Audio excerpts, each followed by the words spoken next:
Well, wait, Thomas, hold on. I can't. Leave us alone. No. No, God, no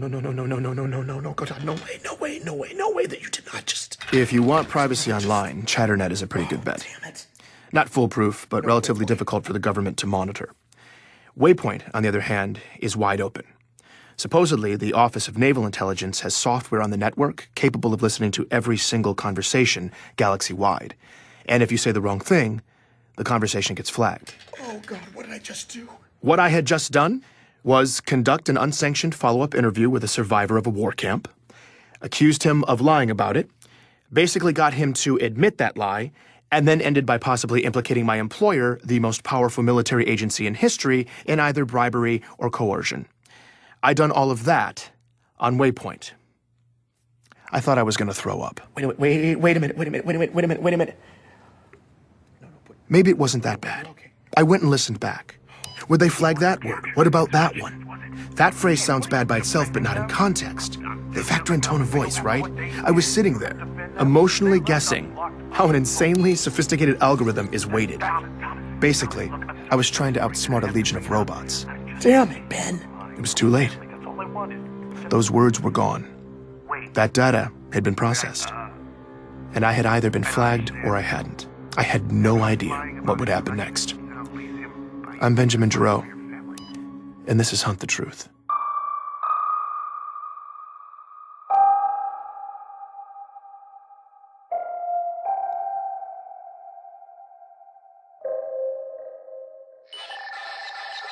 Benjamin! I'd never been so happy to hear from Mishak Maradi. I made him triple check the security of our call. You sure? Relax. We are under the tinfoil hat of secrecy. Seriously, though, we are fully secured. Mishak could probably tell I was desperate, when after months of his unsolicited theories, I actually solicited one. What's going on out there right now? I'm glad you asked. Strong patterns. A lot of chatter in the military bars, soldiers drunk and unhappy. Local graffiti corroborates these complaints.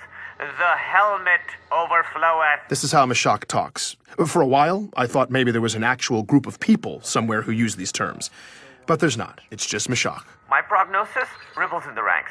Army, orb shock troopers, Marines, across the board. Men at arms, up in arms. When soldiers get frustrated, they get sloppy with their communication. The more frustration, the more unsecured chatter. Right now, there was a lot of both. And there's a sizable leak of worthy transmissions distilling the slush. Ah, the slush. That immense soup of data siphoned off of unsecure networks, the preferred source for nut jobs everywhere. The data's all legit. There's just such an ungodly huge amount of it that it's practically useless. To Mishak's credit, though, he somehow managed to draw somewhat sound conclusions from it on occasion. It was kind of amazing. I asked why there was so much discontent across the military. MC-11 Scepter. That's Mishak for the chief. He's off being creative. He could be off the grid. Fleetcom's trying to smokescreen like they're on top of his position, but they're not. So the trombones are playing the brown note on that one, and the grunts are a-grumbling. The military is one pissed-off polygon right now. Apparently, some are even questioning Master Chief's motivations and allegiances. The word traitor Come on. has been used. Seriously? If he's disobeying orders, that's bad, but calling the chief a traitor? The guy who legitimately saved humanity multiple times. That's just... Either way, you have Come to on. consider the underlying question. MC is the precedent for free reign in the military. He's held responsible for protecting a galaxy. A job that big requires absolute mobility. But then, that's a whole lot of power to give one man. Hence the dichotomy, Benjamin. Power and responsibility. Mishak was getting philosophical and making a lot of sense.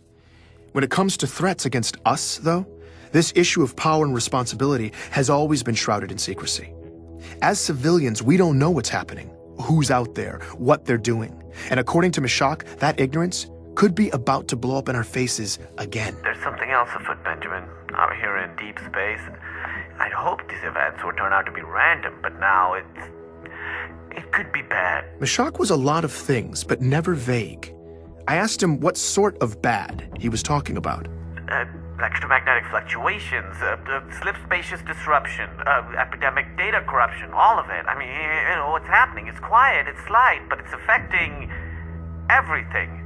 Ripples on a gigantic scale. I'm talking whole star systems. It's just, I don't want to say I'm frightened. You know what I mean? But to be honest... I'm sorry, Mashak. Hold on a second. Just hold on. Oh, no. My stomach dropped. My flight to ONI's Boston headquarters left in 3 hours. They were calling me in. This had never happened to me before. I said goodbye to Mishak. It now seemed painfully clear that my waypoint conversation with Thomas Wu had been flagged. By the time I landed on Earth, I was one giant ulcer. I'd spent every sleepless hour of the flight running over everything in my head. The conflicting stories I'd heard, the gut-twisting possibilities of what would happen in Boston. I looked and felt like death. All I was looking forward to at this point was Petra Janicek.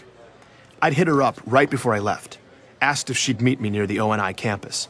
Thankfully, she said yes. Petra and I are in the same line of work. We make the government look good. The last time I saw her was 6 years ago in New Mombasa, the day it happened. We were both there. We both saw the chief do what he did.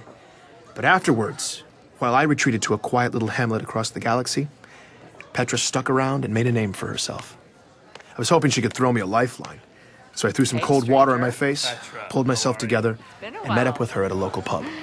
You know, for a guy just returning from a 6-year spirit walk in deep space, I'm impressed. You actually showed up on time. Same old Petra. She already knew I'd gotten the Master Chief assignment, and she was not happy. Apparently, she was still waiting for her face-to-face exclusive with the Chief.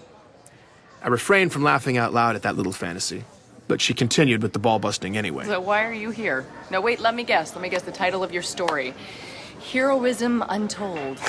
It's something like that. Yeah, I'm sure it's hard-hitting. What's a Sully-commissioned expose look like nowadays, anyway? And only one sheet of pre-approved sources? Yeah. You know, whatever. Okay, you can do a fluff piece over Waypoint from your Rebel Rock. So, again, why are you here? If you haven't noticed yet, Petra cuts to the chase. Sully called me in. Sully? He what? He called you here. Yeah, that's what I wanted to talk to you about. I told her about confronting Thomas Wu, how I'd contradicted a statement of his that was probably supposed to be Sully's main deliverable for the interview.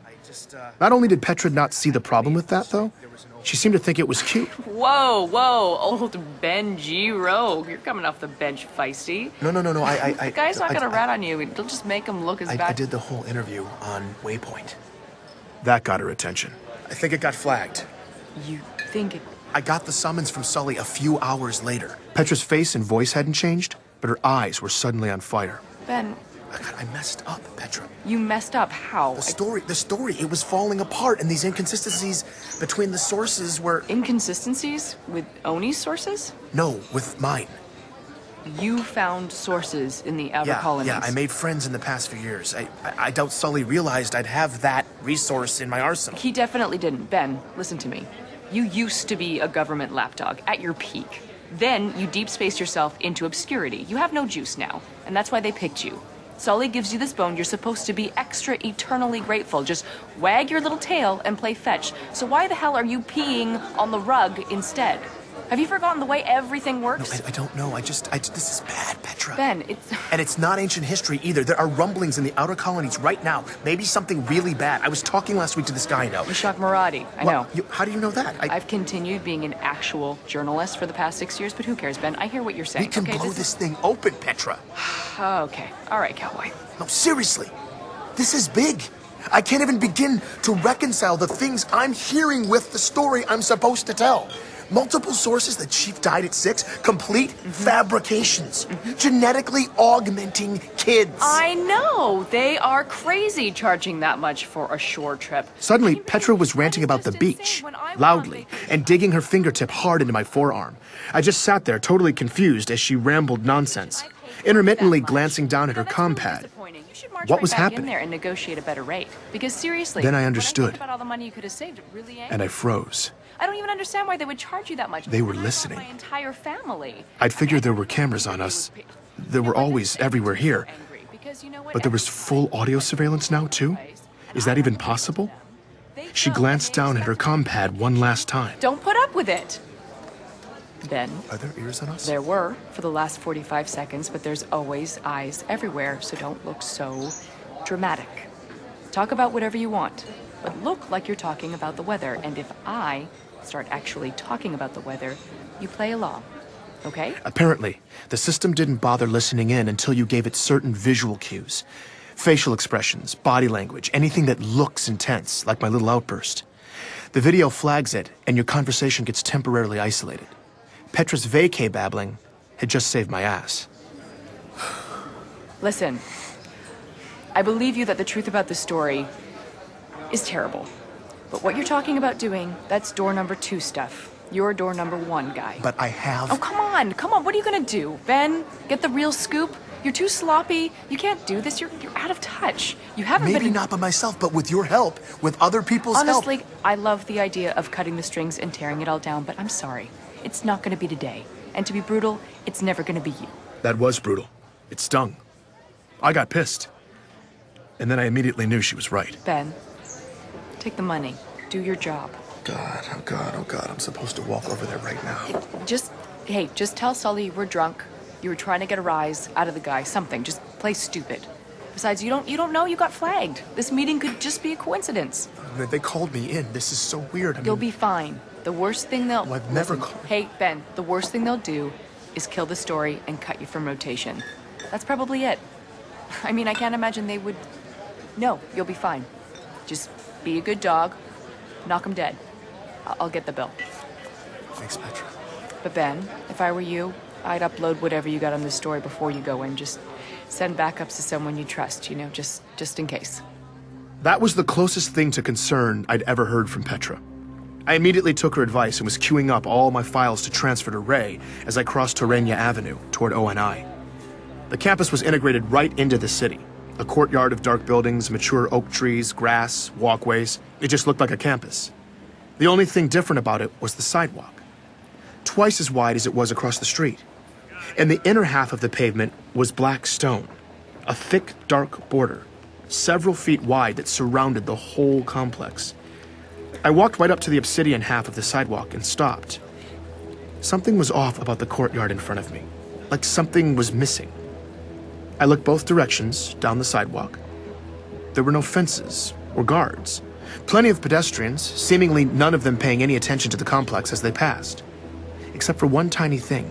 None of them, not a single one of the dozens of white-collar workers and shoppers and parents and kids walking up and down that sidewalk laid a foot anywhere near the black half of the pavement. On a 20-foot wide walkway, they were all moving single file right up against the curb. I turned and looked back at the campus, listening. No birds. That's what was missing. There were no birds in the trees. In fact, there was no sound in the air at all. Nothing moved. I stood at the edge of the obsidian. I had no choice.